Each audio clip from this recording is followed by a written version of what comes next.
Hello student, good morning. अपन शाम को जो कर रहे थे तो उसमें क्या किया था अपन ने, ये इसका ऊपर का तो लिख लिए थे, बट इसके नीचे जब लिखते थे तो कैमरा ऑफ हो गया था। क्यों हुआ था? क्योंकि इसमें फोन में स्पेस नहीं था, इस वजह से। ओके ठीक है, ओके ठीक है। तो अब देखो अपन यहाँ पे करते हैं, इसमें क्या कर रहे थे, ये डायग्राम आप नोट कर लो फटाफट, फिर इसके नीचे अपन लिखेंगे। ओके ठीक है,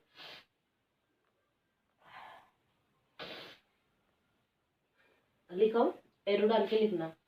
धात्विक गोले में उपस्थित धात्विक गोले में उपस्थित परमाणु नियत ताप पर ऊष्मा का अवशोषण करते हैं और ये परमाणु अपनी ही स्थिति में कंपन करते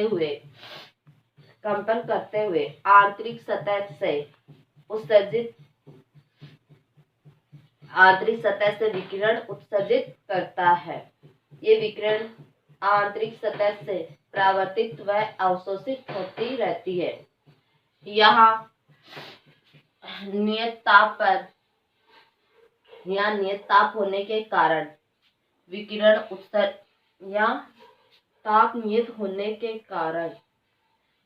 ऊष्मीय साम्य अवस्था में होती है, अर्थात प्रति सेकंड उत्सर्जित ऊष्मा ऊर्जा का मान वह प्रति सेकंड अवशोषित ऊष्मा ऊर्जा का मान समान होता है। अर्थात धात्विक गोले में ऊष्मीय विकिरणों का ऊर्जा घनत्व नियत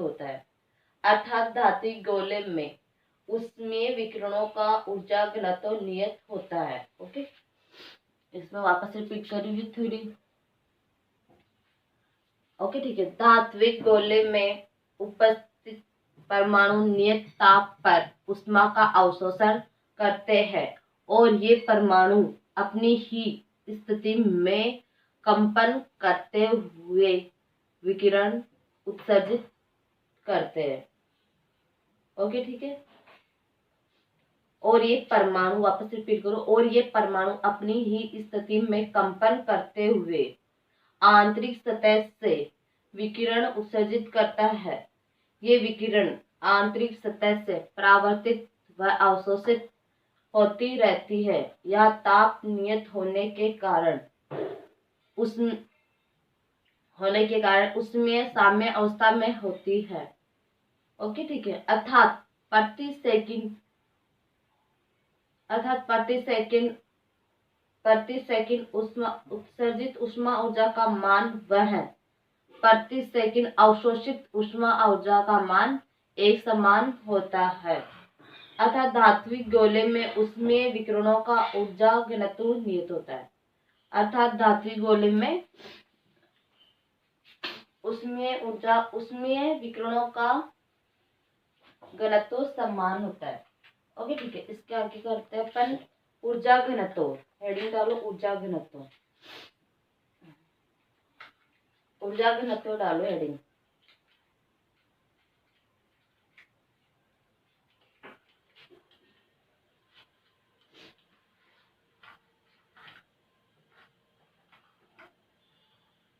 इसमें थोड़ा सा लिख लो, एकांक आयतन में ऊर्जा, बस एरो डाल लो, एकांक आयतन में ऊर्जा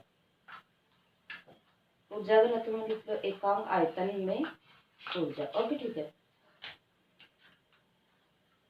अब इसमें क्या कर रहे थे, इसमें अपन जब इसका टेम्परेचर हाई हो गया था धात्विक गोले का, तो उस टाइम पे क्या हो रहा था कि जब इसका टेम्परेचर हाई हो गया तो ऊर्जा इससे जो थी उसमें ये विकिरण से बाहर निकल रहे थे, उत्सर्जित हो रहे थे। हाई कहाँ पे हो रहे थे? हाई टेम्परेचर पे हो रहे थे। कब हुआ था हाई टेम्परेचर? इसमें विकिरण, ये इनर सरफेस थी जो बहुत अधिक विकिरण अवशोषित कर रही थी, एब्जॉर्ब कर रही थी। ओके ठीक है, जिसके कारण इसका क्या, टेम्परेचर हाई होने के कारण ये विकिरण उत्सर्जित होने लग गए थे। ओके ठीक है, धात्विक गोले का टेम्परेचर हाई होने के कारण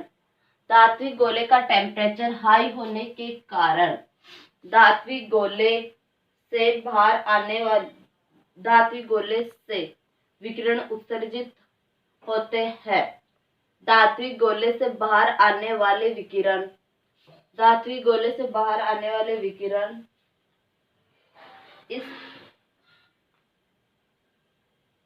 धात्विक गोले से बाहर आने वाले विकिरणों की तरंग दैर्ध्य धात्विक गोले से बाहर आने वाले विकिरणों में उपस्थित तरंग दैर्ध्य का मान 0 to अनंत होता है। वापस रिपीट कर रही हूँ। इसमें धात्विक गोले का टेम्परेचर हाई होने के कारण यह विकिरण उत्सर्जित करता है। धात्विक गोले से बाहर आने वाले विकिरण में उपस्थित तरंग दैर्ध्य 0 to अनंत होती है। तक कुछ भी हो सकती है, 0 to अनंत कुछ भी हो सकती है। ओके, ठीक है। इस विकिरण को श्वेत विकिरण कहा जाता है और इसी विकिरण को कर्षणिका विकिरण भी कहा जाता है। ये जो बाहर आ रही है इस विकिरण को श्वेत विकिरण कहते हैं और इस विकिरण को अपन क्या कहते हैं, श्वेत विकिरण। ओके, ठीक है। वापस रिपीट कर रही हूँ। इसमें धात्विक गोले का टेम्परेचर हाई होने के कारण यह विकिरण उत्सर्जित करने लगता है और ये विकिरण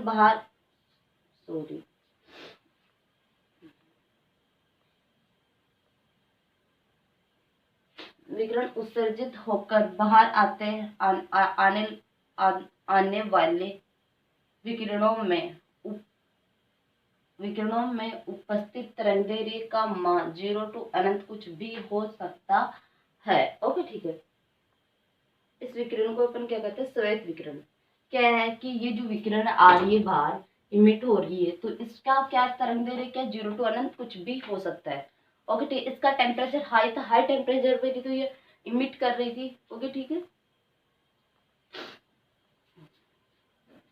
अब इसमें स्पेक्ट्रमी उत्सर्जन क्षमता करना।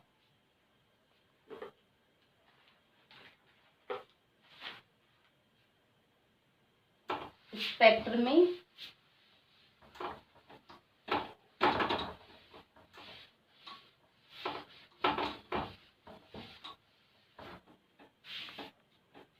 हेडिंग डालो।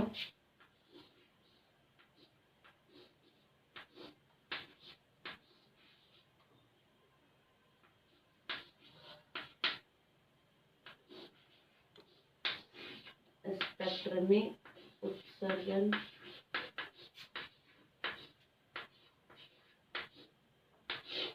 क्षमता।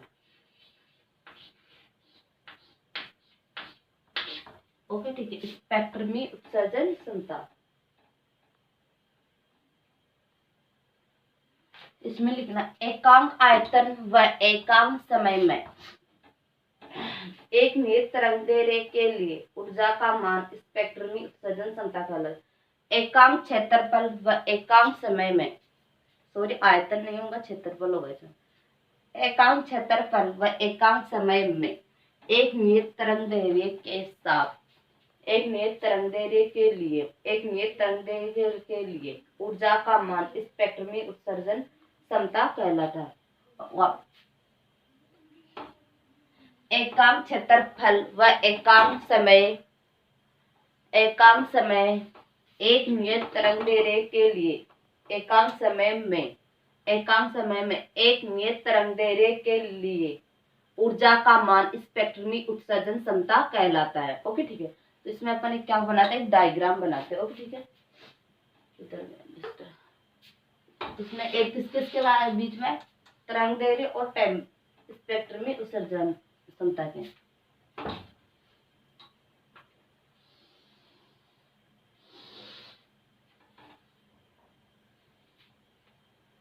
ये इधर लेते हैं फिर इस पे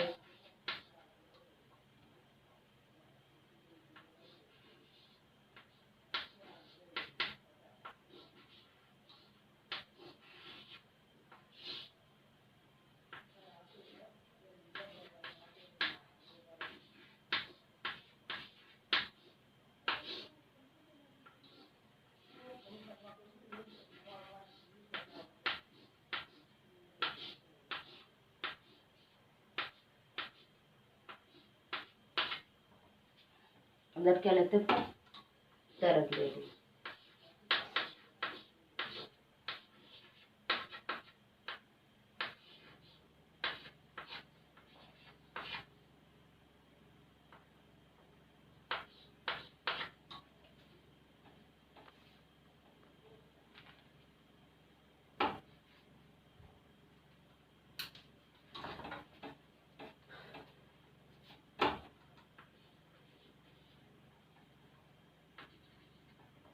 ओके ठीक है। तो इसमें अपन क्या, पहले इसमें क्या करते हैं अपन, जैसे इसमें क्या है अपन टेम्परेचर धीरे धीरे बढ़ा दें। देखो इसमें क्या होगा,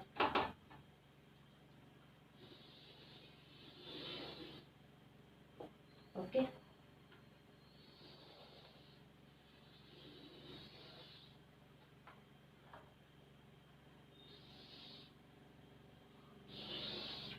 ये थोड़ा पीक इधर होना चाहिए, इसकी पीक यहाँ पे मानो,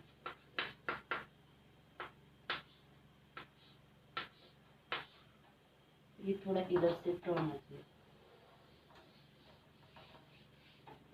ये डायग्राम उस तरह से बन नहीं रहा है इससे,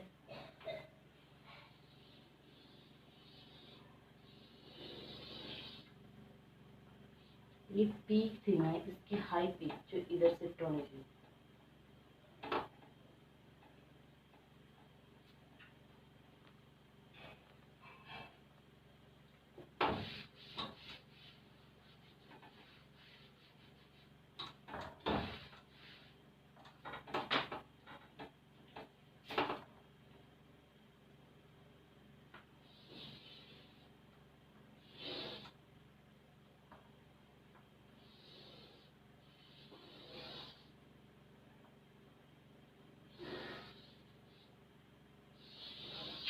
ये इधर हो रही है पीक को, तो ये तो यहाँ पे इसकी पीक थोड़ी इधर आ गई, थोड़ी इस ऊपर वाले की पीक इधर शिफ्ट होनी चाहिए हाई।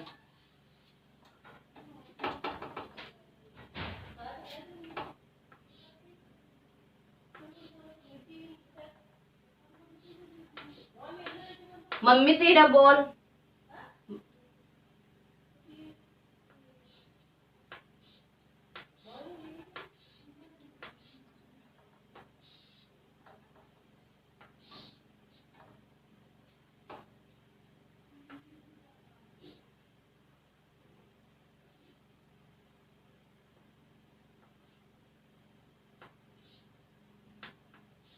तो पहले ड्रॉ कर लेती हूँ क्योंकि मेरे से बन,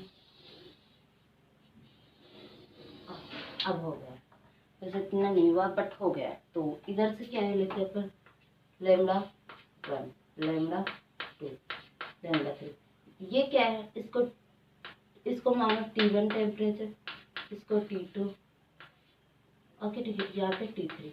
तो इसमें क्या होता है, जैसे जैसे टेम्परेचर हाई हो रहा है तो हाई हो रहा है तो तरंग दैर्घ्य क्या कर रही है, इधर शिफ्ट हो रही है, ये तरंग दैर्घ्य कम तरंग दैर्घ्य की ओर ये शिफ्ट हो रहा है। ओके ठीक है, ये पीक तरंग कम तरंग दैर्घ्य की ओर शिफ्ट हो रहा है जैसे जैसे टेम्परेचर प्रॉब्लम बढ़ा रहे हैं। इसमें तो देखो जब टेम्परेचर T1 कम था उस टाइम पे ये इधर थी, ओके ठीक है, फिर जैसे अपन ने बढ़ाया तो थोड़ा इधर शिफ्ट हुआ, फिर अपन ने टेम्परेचर थोड़ा इधर शिफ्ट हुआ, हाई टेम्परेचर जैसे इस अपने क्या, इसमें इसका मतलब ये कि ये तरंग दैर्घ्य जो है ना अपने टेम्परेचर के व्यतिरिक्त मतलब उल्टा होता है।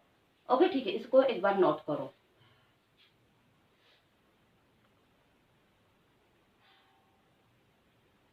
और इस चीज को ऐसे भी लिखते हैं, इसमें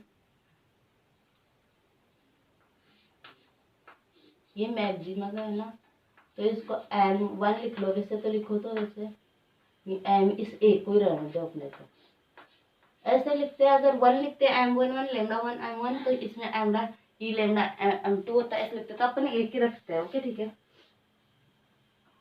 अरे आप देखो इसमें अब क्या हो रहा है, जैसे जैसे अपन टेम्परेचर बढ़ा रहे हैं तो इसकी तरंग दैर्घ्य की पीक किधर शिफ्ट हो रही है, कम तरंग दैर्घ्य की तरफ शिफ्ट हो रही है, हाई पीक हो, ये पीक जो है देखो अपने टेम्परेचर जब कम था T3 कम है, T1 सबसे अधिक है।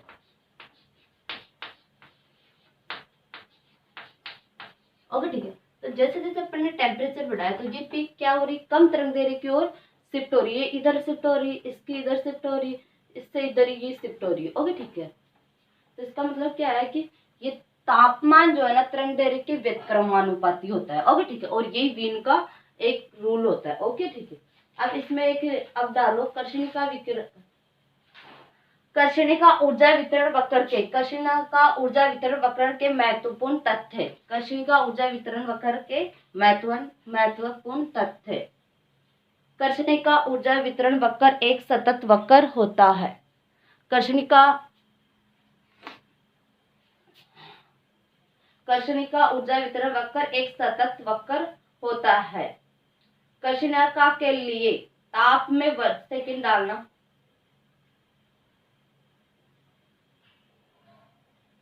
एक चीज ये भी है कि जैसे जब अपन टेम्परेचर बढ़ाएंगे तो वैसे वैसे क्या हो रहा है, इसमें विकिरण की मात्रा बढ़ रही है। ओके ठीक है, प्रत्येक तरंग दैर्ध्य के लिए विकिरण की मात्रा बढ़ेगी। ओके ठीक है, कर्षणिका के ताप में वृद्धि से प्रत्येक विकिरण के लिए तरंग दैर्ध्य की मात्रा तरंग दैर्ध्य विकिरणों की मात्रा में वृद्धि होती है।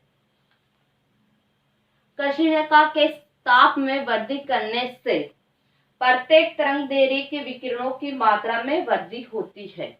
ओके ठीक है, दो एरो में थर्ड एरो डाल के लिखो। एक नियत ताप पर कर्षणिका ऊर्जा वितरण वक्र एक नियत ताप पर कर्षणिका ऊर्जा वितरण वक्र में तरंग दैर्ध्य का मान बढ़ाने पर पहले ऊर्जा का मान बढ़ता है और फिर अधिकतम होकर तरंग दैर्ध्य बढ़ाने के साथ साथ कम हो जाता है। अब आप देखो, इसमें अपन धीरे धीरे तरंग दैर्ध्य का इधर जो कम था इधर होते बढ़ गया। अब यहाँ पे तरंग दैर्ध्य का मान क्या हो गया, अधिकतम हो गया। यहाँ पे भी अधिकतम, यहाँ पे भी, इसके लिए तो ये अधिकतम है, इसके लिए अधिकतम है, इसके लिए अधिकतम, बट इन तीनों के लिए ये अधिकतम है। तो इसमें देखो धीरे धीरे क्या कर रहा था, पर जैसे जैसे टेम्परेचर बढ़ा है तो वैसे वैसे उसका ये जो था ना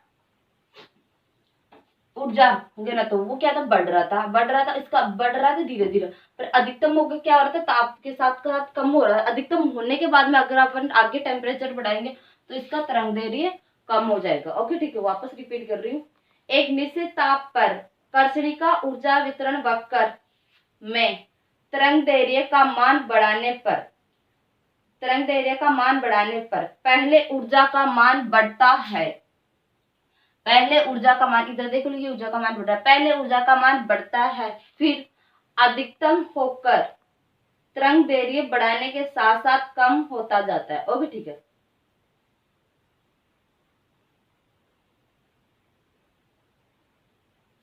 आगे एक और एरो डालो। ओके एरो डालो इसमें। अब ये क्या अधिकतम ऊर्जा है, इसके ये भी अधिकतम, इसके अधिकतम, सबके अलग अलग अधिकतम। तो इसमें लिखो कर्षणिका ऊर्जा वितरण वक्र में कर्षणिका ऊर्जा वितरण वक्र में अधिकतम ऊर्जा का मान कैसे लिखते थे, सूर्य भी लेंगे। अधिकतम ऊर्जा का मान ताप की पंचम घात के बराबर होता है। तो आप नीचे लिखना ताप के। ओके ठीक है, इसमें रिपीट कर रही हूँ। अपन कर्षणिका ऊर्जा वितरण वक्र में अधिकतम ऊर्जा या ऊर्जा का शिखर मान, इस कोष्टक में लिखना ना ऊर्जा का शिखर मान। ओके ठीक है, ई लेन ताप की पंचम घात के समानुपाती होती है। फिर इसके नीचे एक डायग्राम बनाना।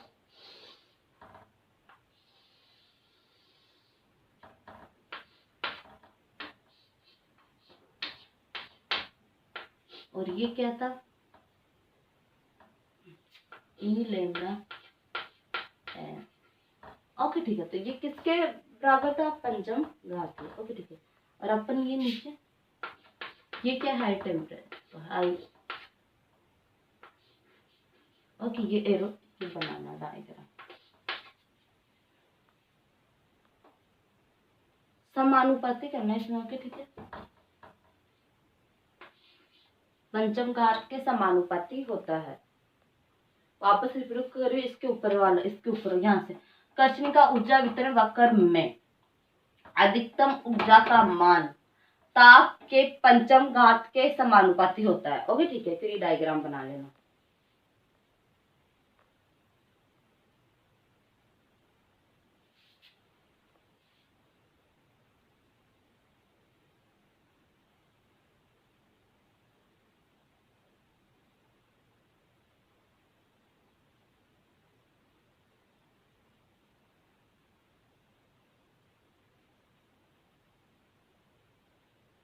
ओके ठीक है, आगे आगे एरो डाल के लिखना है ना। कर्षणिका ऊर्जा वितरण वक्र में ताप बढ़ाने से अधिकतम ऊर्जा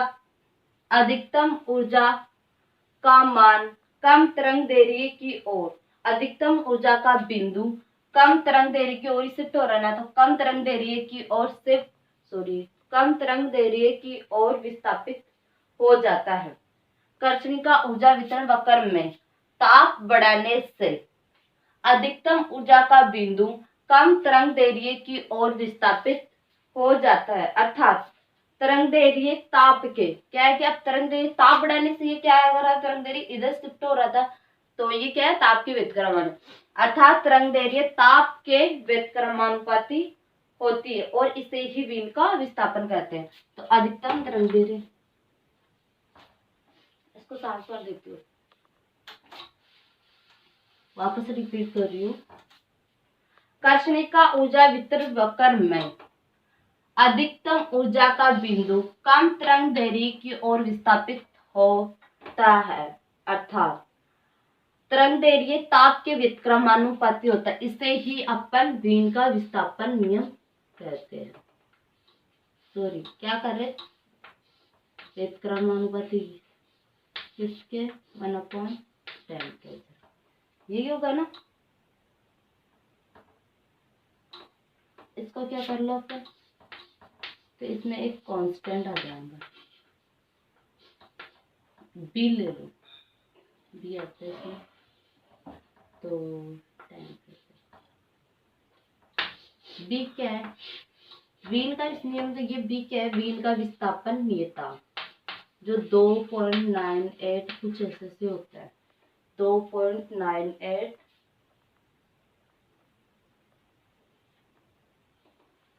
एक जाएगा।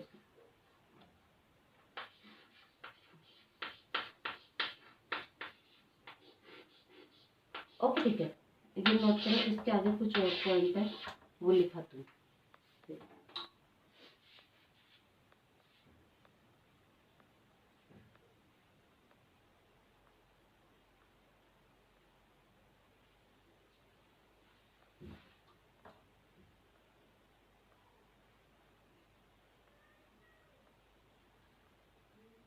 ओके ठीक है, आगे रोल लिखो, इसका नहीं है। कर्षणिका ऊर्जा वितरण वक्र में, कर्षणिका ऊर्जा वितरण वक्र में कुल ऊर्जा ताप के, कुल ऊर्जा, इसमें ये तो अधिकतम ऊर्जा का बिंदु वो था, पीक था। ओके ठीक है, अब इसमें क्या करना, कुल ऊर्जा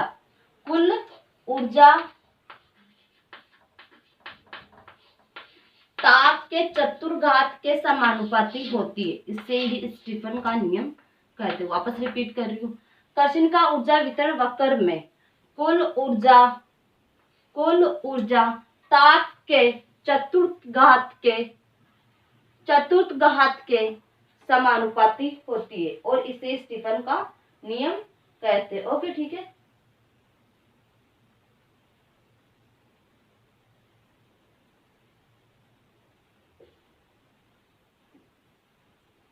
अब इसमें एक लिखना,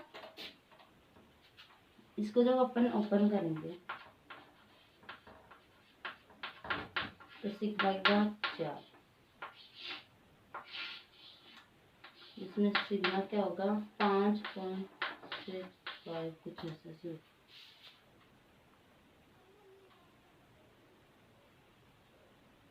5.67 होगा,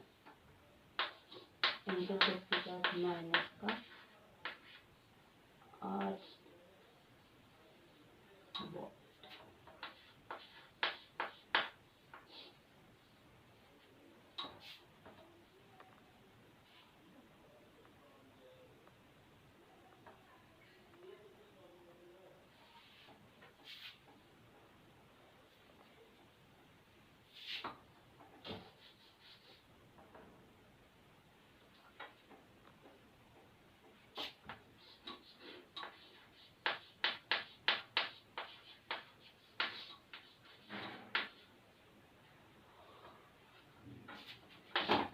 की वैल्यू ये होती है। ओके ठीक है, इसके अलावा इसमें एक और लिखा, स्टीफन बोल्ट्जमान का नियम। स्टीफन बोल्ट्जमान का नियम, इधर वाले में ये साफ कर देती हूँ। ये आगे लिखना स्टीफन बोल्ट्जमान का नियम। तो ये क्या है, स्टीफन बोल्ट्जमान का नियम, एनर्जी के समानुपाती होगा टी की घात 4 माइनस टी नॉट 4। ये टी तो क्या है, कृष्णिका का ताप का ताप, ओके ठीक है। और ये टी नॉट क्या है, वातावरण का ताप, किसका है, वातावरण का ताप, ओके ठीक है। इससे अपन क्या मान लेंगे, लगभग 0, लगभग मानेंगे वातावरण का ताप को 0। ये तो करी हुई हो गया। तो अपन क्या करते हैं, टी नॉट जो लगभग, इसको क्या कर लेंगे अपन 0। तो ये हो जाएगा